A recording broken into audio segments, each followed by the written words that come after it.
Toto, že má byť nástupca Kia Ceed? OK.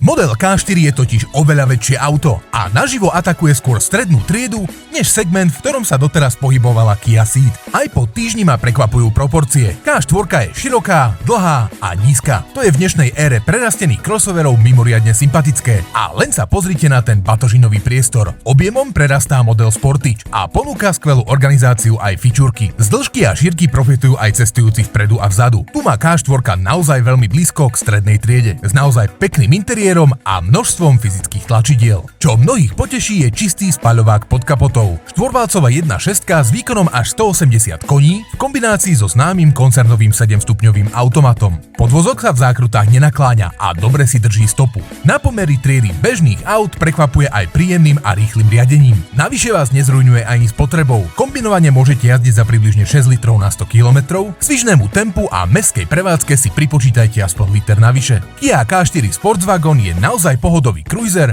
a poctivé kombi ako zo starej školy.